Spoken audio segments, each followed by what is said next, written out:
Hello, and this is Christy from Cottage Grove Quilt Company. Today we're going to talk about border control. And no, I do not mean the day of politics and the border control that we always hear on the nightly news.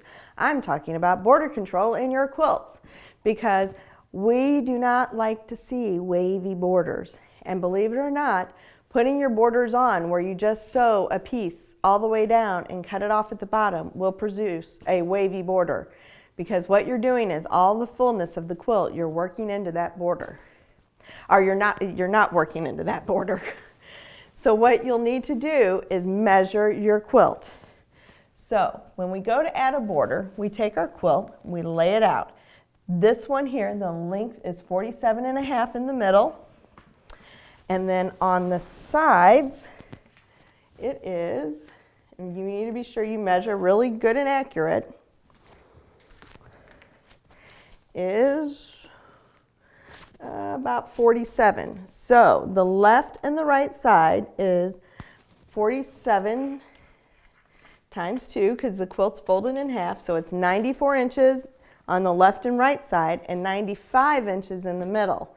So what you have to do is to take the average. So I know quilters do not like math, but these little handy dandy calculators that we all have laying around the house or on our phones come in handy. So the outer edges is 94 plus 94 because there's two outer edges plus the middle edge, which is 95, is 283 inches. We divide that by 3 to get the average.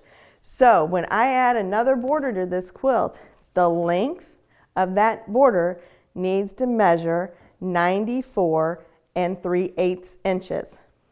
Okay? And the same is true for the top. You know, when you do the top border, it's the same process. You measure top and bottom, you measure middle, and you take the average. Then when you go to sew the border on, what you'll do is you'll find the center of the border and the center of your quilt.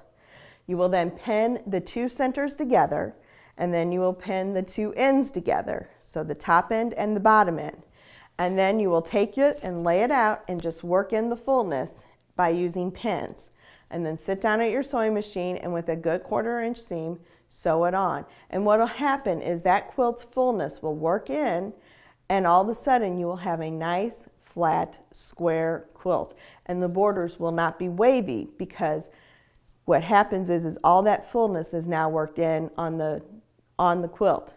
Now, you may ask, well, why does it matter if my borders are wavy? When I go and quilt your quilt on my long arm machine behind me, if I have a wavy border, what that means is I then have to manipulate your quilt by pinning, by starching, by steaming to get it to lay flat. Can it be quilted out? Yes. Is it very difficult? Yes. Does it delay the response time? Yes. Does it also affect the quality of the workmanship? It does. And it can also cause tucks and other issues on your quilt. So take the time, measure your borders, and add them correctly by pinning the centers and then the two outers. If you have questions, please drop us an email. We'll be happy to answer any questions. Thank you and have a great day.